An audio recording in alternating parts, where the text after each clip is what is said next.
Thank you. Shuffle down. Okay. All right, good afternoon, everybody. Well, we're all very conscious that we are now the last thing between you and either a drink or a journey home. So we're going to make sure we stick to time, and we're also going to make sure we leave plenty of time for questions and answers from all of you. So I'm going to be keeping the panel under very tight control this afternoon. As has just been said, this is a bit of a switch of gears now. We're moving from sustainability into the thorny issue of diversity and inclusion. So just briefly to introduce myself, so I'm Director of Strategy and Research at Grosvenor, which is a private property company, for those of you who don't know. We're ultimately owned by the Duke of Westminster. We have a global business, but our core portfolio is about half a mile from here in Mayfair and Belgravia, mixed-use portfolio. And we've been in the property business for about 340 years, so we do take a very long-term view on all these matters. I guess diversity and inclusion is an issue that we, as a company, have only really started to wake up to in the last couple of years, and I think that's probably common to a number of people in the industry. The reason I'm here is really through my involvement in an organisation called Real Estate Balance, which some of you may have heard of. I'm on the Leadership Engagement Committee of Real Estate Balance. It's an organisation that was formed in 2015, really focused on promoting greater gender diversity, or gender balance rather, at senior levels in the UK real estate sector. So very much focused on gender diversity, and I think at that point I must just pause and obviously make the point that diversity by its nature is much broader than about gender, but that's kind of the area that I've been focusing on. So I will start there, and then the conversation I'm sure will broaden out. One of the things I've been able to do as part of my work with Real Estate Balance is coordinate a survey, which we first ran 2 years ago and have recently rerun. And there's going to be a report coming out which PwC are going to be drafting on our behalf, coming out in the new year, so look out for that. It was a very successful survey. We got 52 companies responded and 844 employees individually responded anonymously, so we got some quite juicy comments coming out of that. There's a lot of detail to work through, but just to set the scene for the conversation, there's a couple of statistics that might be helpful for me to draw out from that. So what we found is that when you look at, in the UK, that gender balance at the more junior levels in real estate organisations is actually pretty good. It's relatively close to 50-50. But as you get more senior, from middle management upwards, it gradually tails off. So you get down to about 22% of women at board level across the companies that we surveyed. And that's very much consistent with EPRA's own recent survey, which found that across Europe, there was 51% women in the overall workforce of EPRA members, but only 22% at executive level. So it's clearly quite common, certainly across the industry, and I think more broadly as well, which we'll come on to. But then when we look at attitudes to gender issues, it gets even more interesting. And one of the things that really comes out in the survey is that there's a very marked difference in views between men and women, which is something we might want to get into. So, for example, we found that women were twice as likely as men to report that their company didn't deal very well with gender issues. Wonder why that might be. When we asked people how important that issue of dealing with gender issues was for their job satisfaction, 31% of men said that it was extremely important, 71% of women. So again, quite a stark difference there. And we also found that at the middle-ish layer, so just before middle management, people at qualified level in real estate, 25% of women said that they didn't feel able to have an open conversation with their line manager about their career and life aspirations, whereas only 6% of men had the same feeling. So that, I think, is quite damning. So there's clearly quite a deep issue there that needs to be addressed. And so I guess with that in mind, I'm going to open up the conversation with the panel and ask each of them the same question. Basically, what does diversity and inclusion mean for you and your organisation? So let's start with Una at the end. Okay. Hi, everyone. Happy Friday afternoon. Hope you've had a good day. My name is Una Riley, and I'm the HR director for the UK and Italy for a company called Unibail-Rodamco-Westfield. So if there's any Londoners or people just in the UK, that will be, I guess, the Westfield brand would be more normal to say. But we've been taken over by a company called Unibail-Rodamco in June. So I'm here to represent Unibail-Rodamco-Westfield. Diversity is hugely top of our agenda.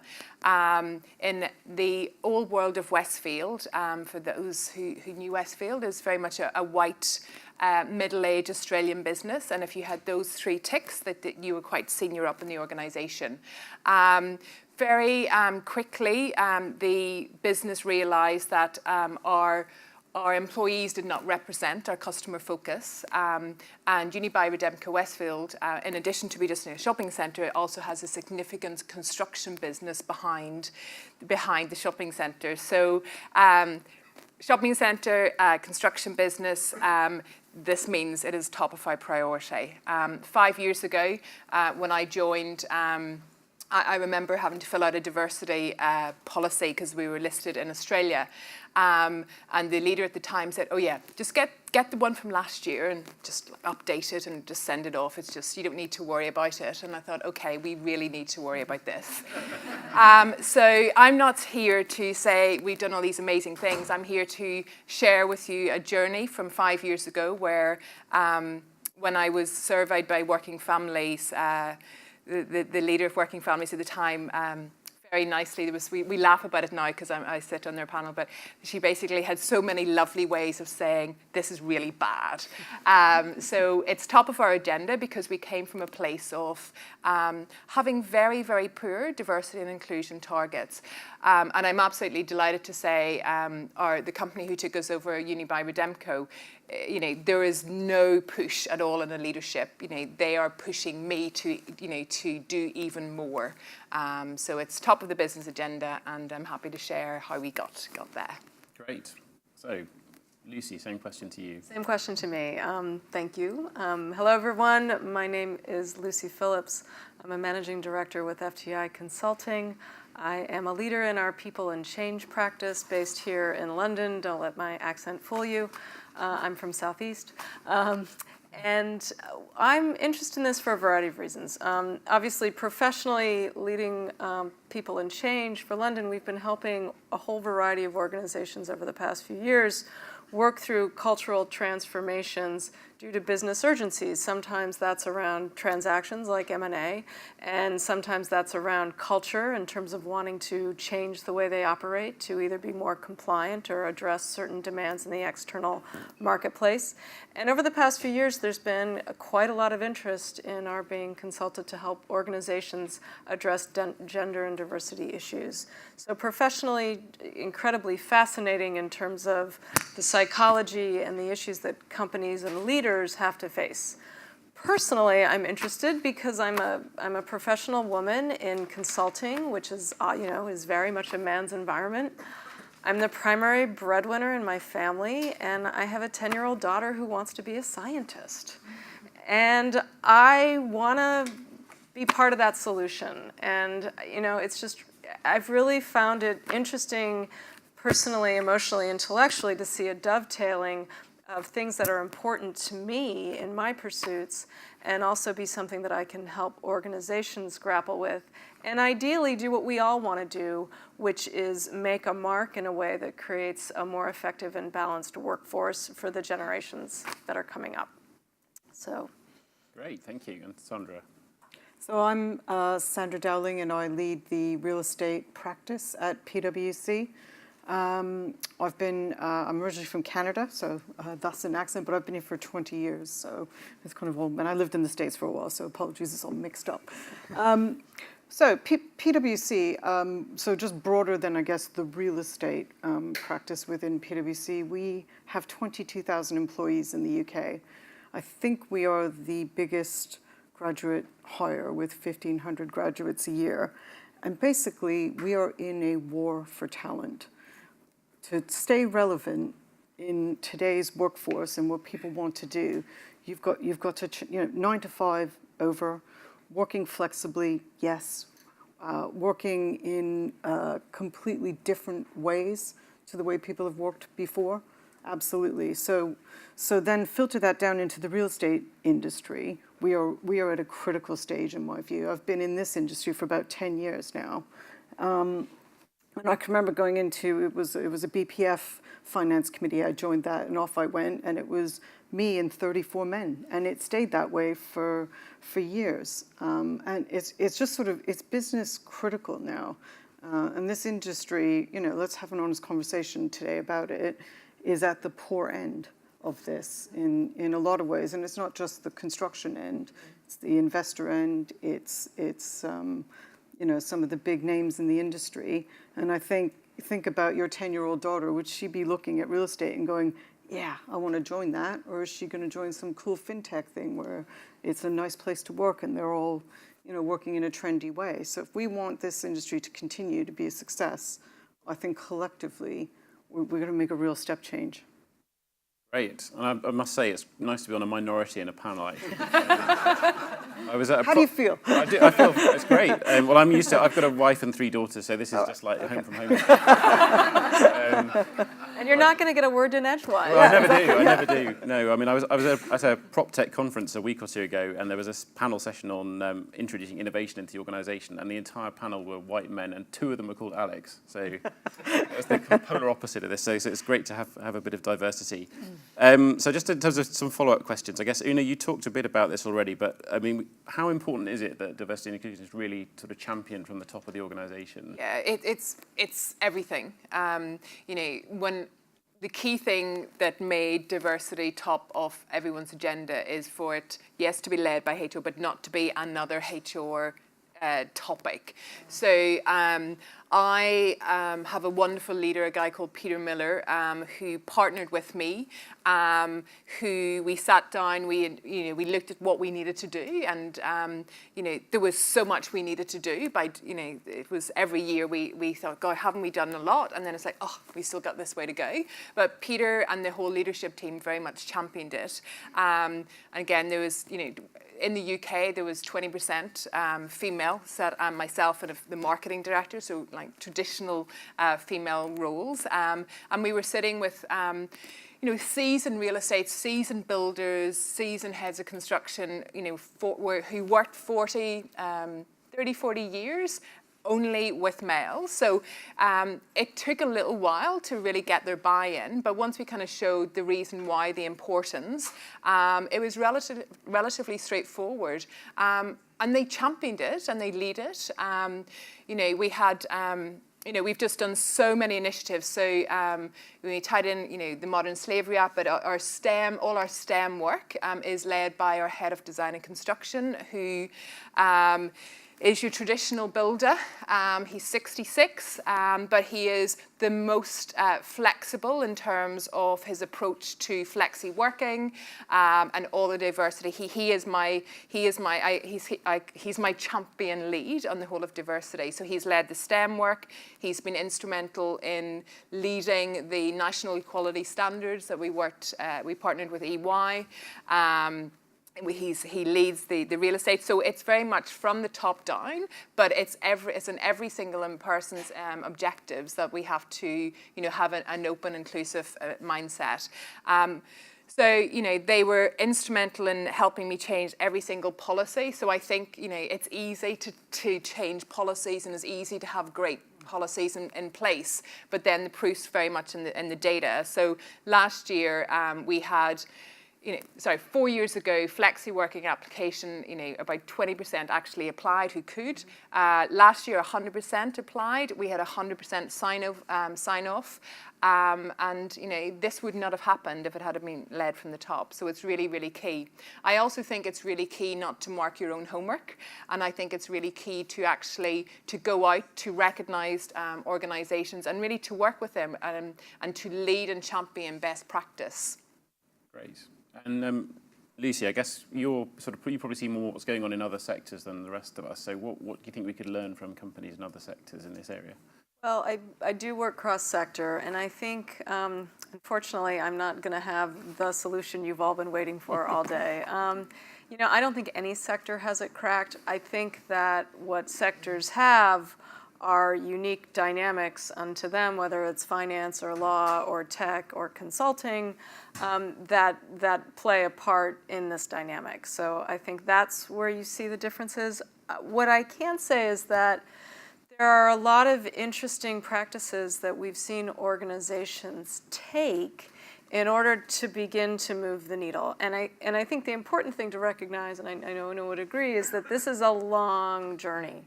So any overnight fix is just doomed to failure because it just doesn't exist. you've got societal issues that play into this. But I think, organizations that are really willing to look with an unflinching eye at why they have the challenges and the gaps in their workforce, I think are better equipped. And I think what they're doing is they're implementing different practices to get a broader talent pool on the front end. And they're being, again, unflinching and thinking about how do we continue to have equal levels of men and women and other underserved groups begin to progress through the organization to the same extent that white males do. And so in terms of the talent pools, I'm seeing a lot of clients start to do blinded resumes.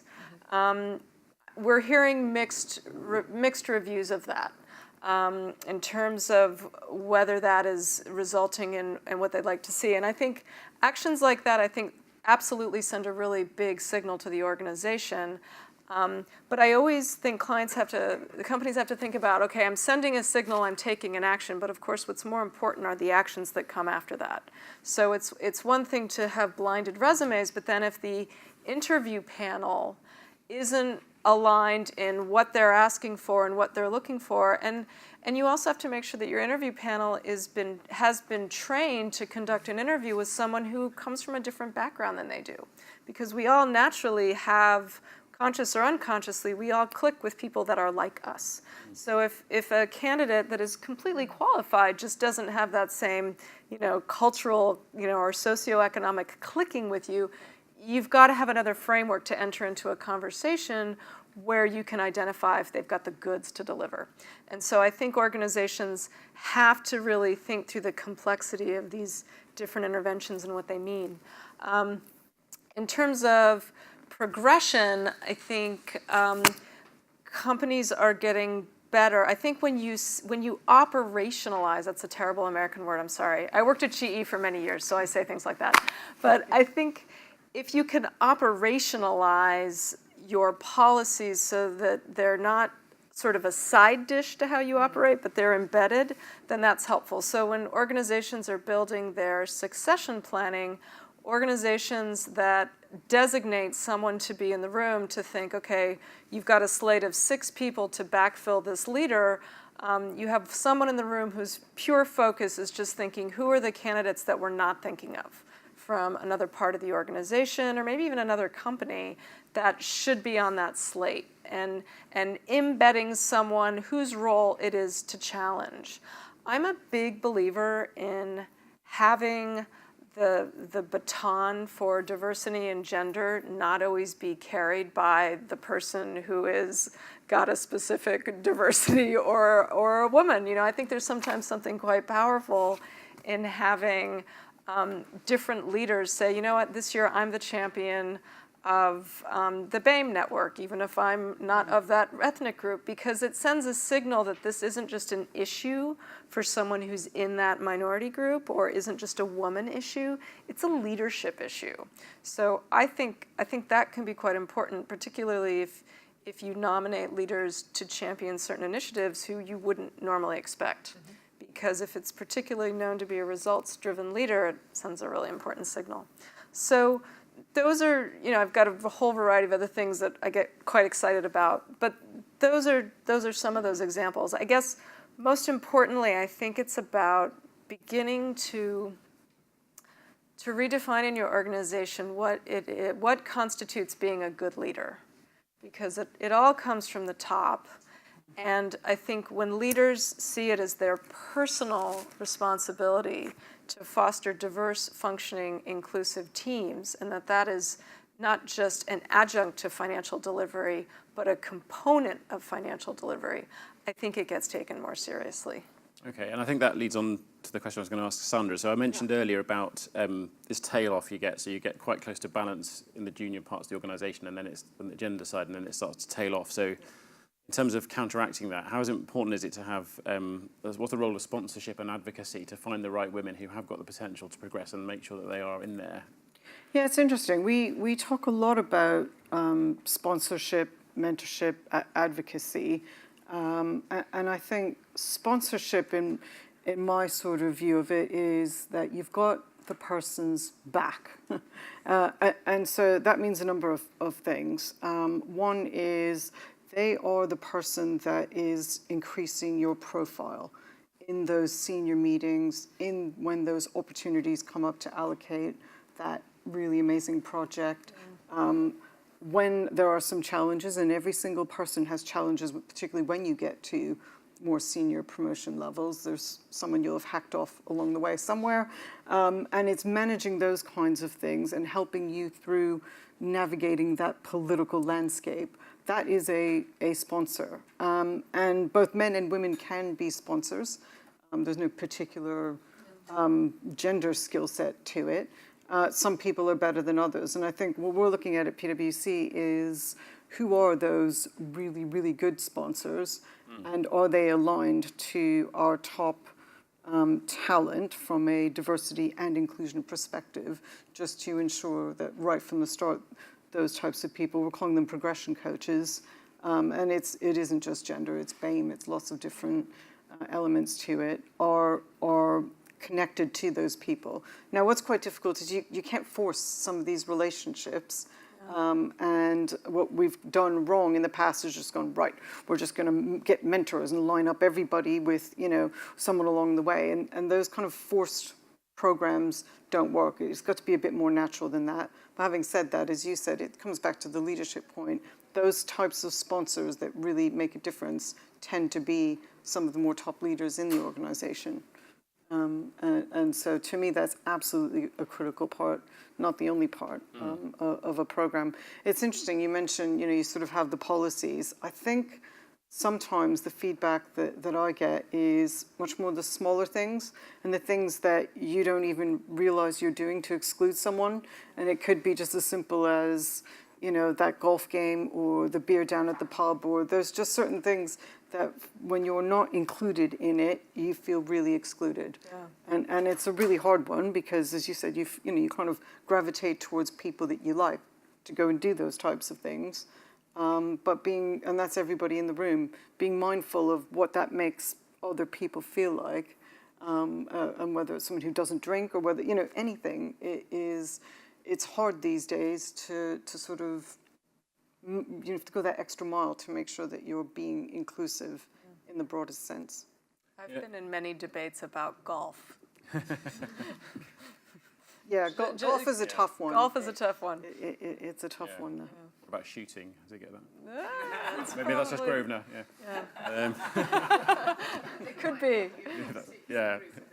I've not been shooting. I don't do the shooting. Don't shoot me now. Yeah. I've got a gun dog. I don't shoot anyone though. I mean, it is interesting you talk about culture because, again, one of the things we found from the surveys when we asked some of the questions we asked companies and individuals the same question, and you asked what were the things that got in the way of improving diversity and inclusion, and companies really didn't rate culture as a big issue generally. It was quite low down the list, whereas for the individuals and women in particular, it was quite a high factor, and there was a lot of verbatim comments about, well, we've got a flexible working policy, but in practice I can't really use it because that's not the culture. So it's a big thing to overcome. I'm going to open it up in a moment, so get started thinking about your questions, but just before I do, one more for Lucy in terms of just looking to the future. People talk a lot about millennials and what their expectations are in the workplace, but I think you've got some interesting insight on how that relates to this issue in terms of... We do. Thank you for that. About a year and a half ago or so, FTI did a survey of high potential, high achieving millennials, about 5,000 respondents across the UK, the US, Germany, and China. And it was interesting because what we were looking at was what do the high achieving millennials want out of the workplace? What do they want from their leadership? What are their expectations? Because at that time, we were, in fact, having a lot of discussions with clients where they were saying, these millennials, how do we retain them? How do we attract them? They're just going to leave in a year, And what was interesting was there were a couple things. Number one, the one thing I've noticed that's uniform for all millennials, both the ones in the survey and ones I work with, is they all hate the term millennial. So I've learned that. Hate it. But in terms of what they want, what was really interesting across all geographies, and even the gender splits were interesting, the number one thing that they want is well-being in the workplace. And it isn't a yoga thing, although like yoga's great. It's more about this notion of I am in a workplace where people are being respected and cared about. So it's about the usual health benefits that you expect, but also about sort of mental well-being and a healthy culture. And the other interesting thing, because I think the gender splits were quite interesting, was that for women, so both men and women wanted this, but then for women, the next on the list was a place that can enable them to make the family leap, which you would absolutely expect. But this was also in the top 5 for men. It was number 3 for millennial men as well. And I think, I think this is actually quite interesting. And I've personally seen just in my career, when I started my career, I really can't imagine guys that I started my career with really thinking about that. But I know millennial guys who have left jobs because they've said, you know what, my boss never sees his kids, and that's not for me. And so I think that's very important. The other thing that we noted that was quite interesting in the difference in terms of millennials are 2 things where there are also some big differences. One is what they want from leaders, and one is what turns them off. And in terms of what they want from leaders, the millennial men cited that they felt the most important responsibility of a leader was to drive profitability. And women said the most important responsibility of a leader was to deliver a quality product and service. So you can automatically see how if you are a leader and you have a team that does both of those things, you have a good team. And you have a team that is appropriately balanced to drive long-term growth. Now, what I also thought was interesting were the turnoffs. And for men, the biggest retention engagement turnoff was financial failure, fear of redundancy. And for women, for want of a better word, it was really snarky behaviors. It was aggression and elbow throwing and undermining and feeling demeaned and not having a speak up culture. But again, we know now from all the dramas we've been through in a variety of scandals and sectors that those same behaviors are also endemic in toxic and high-risk cultures. So I think, as a snarky, jaded Gen Xer myself, I think, I'm actually really inspired by what I see from the young people that I'm working with now, both the women in terms of their confidence and expectations and assumptions that they will have children and come back and succeed, and from the men who also, I think, are looking at their career and are looking at what constitutes success in a maybe more holistic way than they maybe have done in other generations. Great. Okay, so hopefully you've all had time to think of some good questions now. So let's have some hands. I think there's a lady at the back there. Wait for the microphone to come around. Oops. There we go. Thanks. So 2 things, really. One is, what impact do you think gender pay gap reporting, which has obviously been huge this year, has had or will have? And the other one is, obviously this year we celebrated 100 years since some women got the vote in the UK. And we still have more CEOs in the FTSE called John than there are women CEOs. So do you not think that in that 100 years we've not really come that far? And how much further or how much longer is it going to take? Great. Should we get one more question? The gentleman here.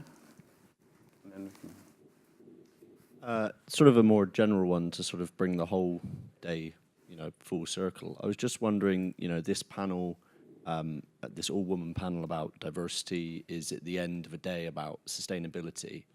And these 2 issues tend to get put together quite a lot. Why do you think that is? Mm-hmm. And do you think it's helpful or beneficial that it is? Great. Who would like to pick those up? I'll start with the gender pay. I think the gender pay highlights every company has a responsibility to pay attention to data, to really publicise what activities companies are doing to really address the gender issues. I think for me, I'm a full supporter. For me, it just came probably about 10 years too late. But I'm delighted that it's now in place. And I think the key message on the gender pay is, it's a big wake-up call to companies who are doing absolutely nothing. But for companies who are working progressively on their journey, is keep going. The data is not going to change overnight. Unibail-Rodamco-Westfield, we probably won every award on diversity and inclusion and market leader in a number of great practices. But when you look at our data is still not where it needs to be, and it's still not good enough. So I think the gender pay, for me, is just something, let's keep going. I did have a personal disappointment that for the companies who didn't complete it, that nothing really happened. I didn't want them kind of listed at the front of the paper, but I think it's kind of not good enough that you don't complete it, and that it's okay not to complete it, because it's not okay. We've been publishing, and if you look in the PwC annual report online, we've been publishing gender pay gap data before it even came out as a regulation. And this past year, we went further and published all of the BAME gap data. And our senior partner, Kevin Ellis, got a phone call from his daughter that morning that the stuff came out and said, you pay BAME people 13%, Dad, you should be embarrassed. And so, it does sort of filter through. Yeah. I think your question's a really good one. Why isn't this going fast enough? Why is it taking so long? And it's interesting, I was at we had an internal PwC global leadership breakfast a couple of weeks ago. And so we had female representatives from territories all over the place. And some of the territories don't even have this as an issue at all. The Turkish practice, there are more women than men. They didn't recognize any of these behaviors and issues that other people were describing. Taiwan, Russia. Yeah. And again, if I come back to, on a global stage for this industry, if there are other countries and other industries that are going to leap ahead, we are going to be left behind. And I really think it's business critical now, and I'm hoping that the momentum picks up much quicker. But there's no silver bullet, and that's the problem with it, is it requires going right down into, I've got a 15-year-old daughter, and I've been in her school, and I've tried to inspire her to take up technology and all these things. It's really hard because the curriculum's not set up for it, the teachers aren't very good, there's no inspiration for them to go into these types of things, and it starts there and then filters up through the things. So it is role modeling, it is getting out there, it's having a voice, and communicating. And I think the other thing that it really changed at PwC, whether you call them millennials or whatever, we have equal paternity leave and maternity leave. And I had one of the managers that worked for me went on paternity leave, and when he came back, he got 3-4 months later. He's like, "This is really hard. Everybody's changed. I don't know anyone anymore. I don't fit in." And it's like, And so now one of his things is, no matter whether it's a man or a woman, whoever's coming back from leave, he's going out of his way to make them feel welcome when they get back. And so it's being in somebody else's shoes. And that is going to unfortunately take a bit more time to come through. And I just to build on that, I think one of the most important ways to have more equality in the workplace is to have childcare not be gendered. Because as soon as men start saying, I can't come to this meeting because I got to go to the doctor with my kid, it just takes the stigma of that away from just being the woman thing. And my other follow-on, we're starting to see men in our firm start to take paternity leave, and it's a big deal. And one of them came back, and a younger guy, and what was funny is he articulated how it was challenging to get back in the swim, and he also said it's so much harder being with the baby. But I think that was good too. I mean, it's good for a more enlightened, I think, and informed perspective on the challenge of doing both. What about the question of why are we doing this as a sustainability event? event? What's the connection? I jump in quickly. I mean, my first instinct, because when I first saw the agenda, I thought, oh, I made that connection as well. And I guess my own instinctive response to that, and I'm interested in everybody's views and the view from the audience, is that these are things that now we are starting to measure. And they are things that we weren't measuring maybe 5 or 10 years ago, but we're starting to measure them. And investors are now, within their own governance, are making decisions based on what these measures look like. So I think that I can absolutely see why they are often dovetailed and brought together. I think, I always believe that to really truly get these issues where you want them to be, you also, I think they should, I always like to see them included in broader discussions about, operational execution and performance, because I think it's better to have all these things integrated. But I can absolutely see why they're connected. I mean, I think so. We just published our Emerging Trends in Real Estate in Europe publication that we do with the ULI. And this is the first year. There's actually quite a big session on what we've called positive social impact. And I think that's what this is all converging now into something that is much more important for society, for investors. I think that they're starting to understand that a good business and a long-term business model has all of this in it. Presumably for recruitment as well. I mean, my daughter is also, she's 17, she wants to do physics at degree level, and one of the bases on which she chose universities was how many female physics professors they have. So, really? And so you can see that, that data is available. People are going to be looking at gender pay gap. They're going to be looking at how many women there are on the board. That's going to be a real factor, isn't it? Yeah, absolutely. In Unibail-Rodamco-Westfield, we're very much looking at the whole, tying sustainability with diversity in terms of not having it in isolation, but having it as a whole umbrella under the corporate social responsibility, and actually putting it into, I have Clement here from who's leading it, but very much that this will be in everyone's objectives. And it's very much to say, rather than having it as a bucket or as a HR, this is a business issue. This is a business responsibility. And Christoph, our leader, is very much, shouting it from the top and saying, let's not hide diversity, let's bring it into our overall corporate social responsibility, because it's all our responsibility.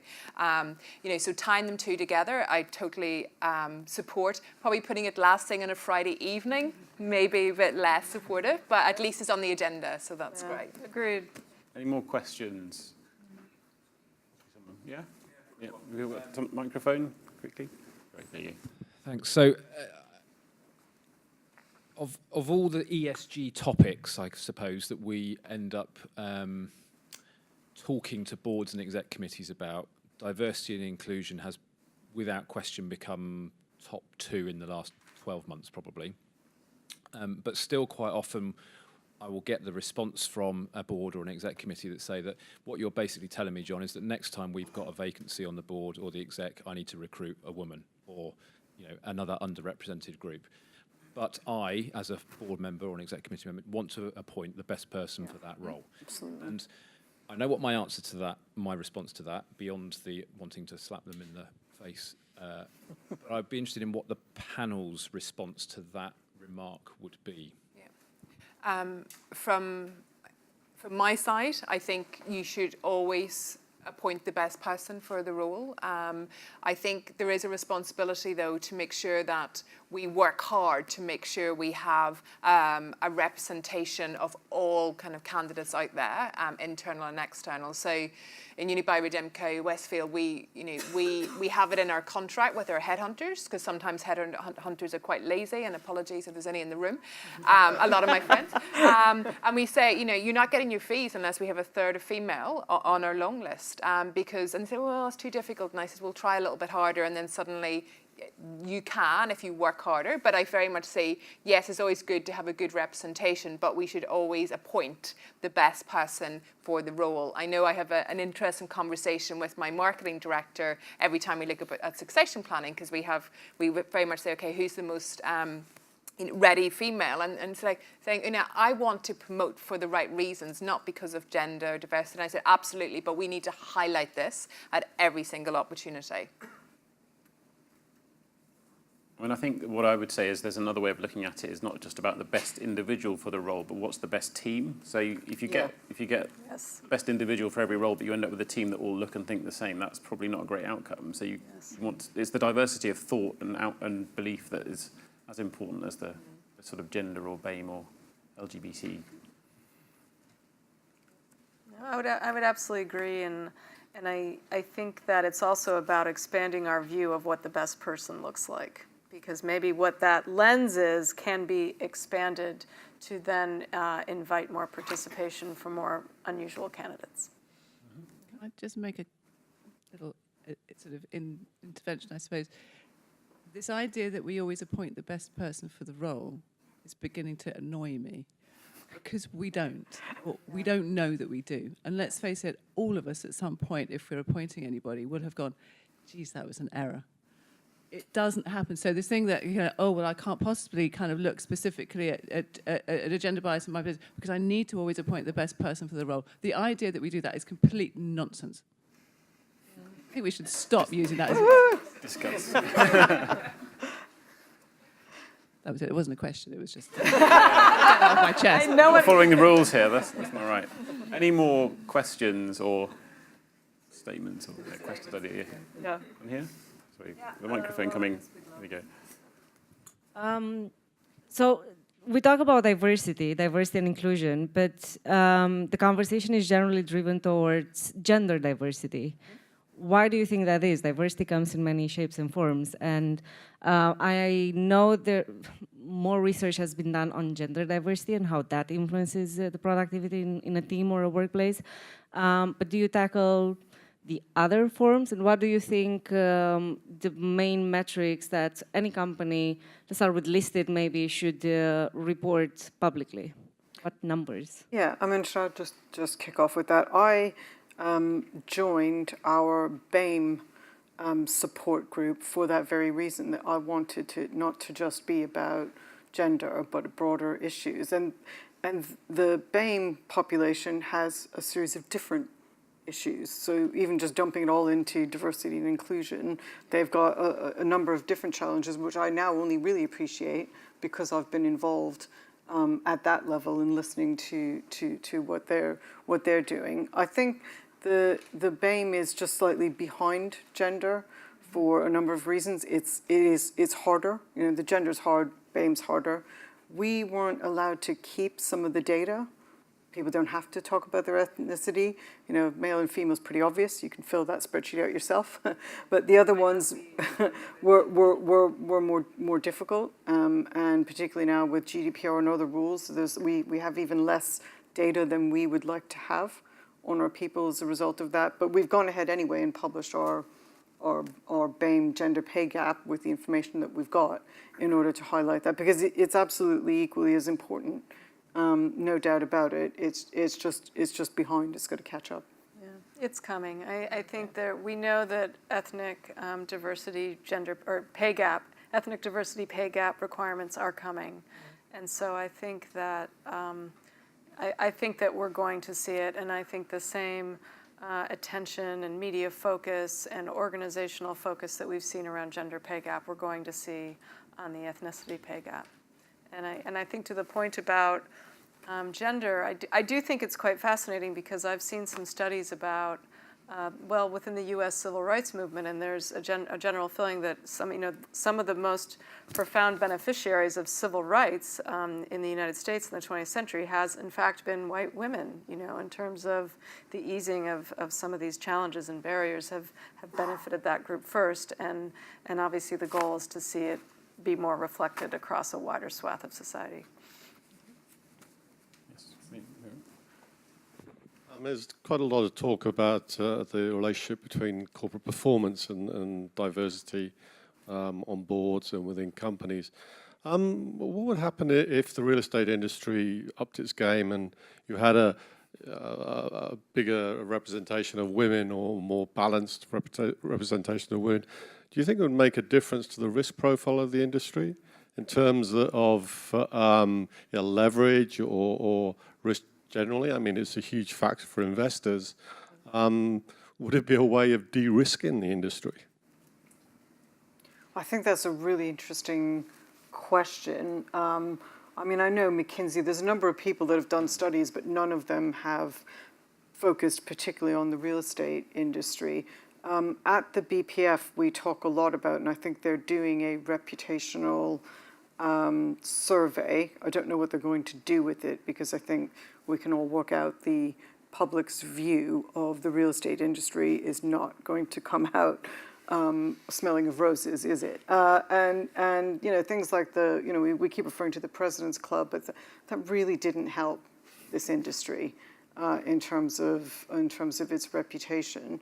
And again, investors have allocation choices, and they can allocate, and they do like real estate for some of its long-term characteristics, but it's not immune to falling out of favor for reasons such as reputation, and I think that's coming to. That's why I think it's critical. I think it's coming to the industry. The challenge, of course, is it takes time, and we're running out of time, I think. But that's not only reputational; it's the operational. Yeah. The attitude towards risk is very different for women than it is for men. Yeah. Yeah. It's an industry where risk, because of the amounts of capital involved, Yep. It's very important. I mean, is there a fundamental impact if the colour of the industry has changed? Would the risk profile of the industry change? I think it would. I mean, the difficulty with real estate is there's a lot of private players, private money, high net worth type individuals, Mentioning no names. families. I won't mention any names. And because it's sort of high risk, high return, I think it's always going to attract some of those people. And I think there is a really big point. I mean, we come up against this a lot at the moment around the sort of the lack of trust in developers, and in urban regeneration has become a toxic term recently. And I think part of that is probably because the developers pitch up to some consultation meeting and they're all kind of white blokes called Charlie and Henry, and they don't look anything like the communities they're interacting with. So I think that's a very obvious example of where the lack of diversity really doesn't help us sometimes. Yeah. But so I think you're right. It could shift the operational risk element. Any more questions? Or shall we wrap up? So before I ask a quick final question to each of the panellists, I'm just going to put in a quick plug to Real Estate Balance's toolkit that they put together on their website. So this is basically a one-stop shop for guidance material on how to deal with this stuff. And as I say, Real Estate Balance is a UK initiative, but a lot of the guidance is very relevant anywhere. So I think that's a really useful starting point. So do have a look at that. And I just wanted to wrap up by basically asking each of the panellists, if you in the audience could take one thing away from today about what to do about how to improve on diversity and inclusion, what would it be? I'll start with Una at the far end. Judge from every single opportunity you have, externally, internally, have your leaderships fully aligned, and pay attention to the data and be resilient with the actions. It's a long journey. We all need to be on it. So. Great. And Lucy? I would reiterate, leadership support, know your data, and state the reality, but give people something to hope for. Sandra? I think for me, it's get involved. Every single person in the room can make a difference, and that's the only way it will change, is if we all get involved in it.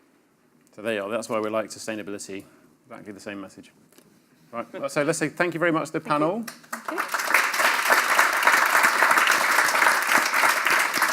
And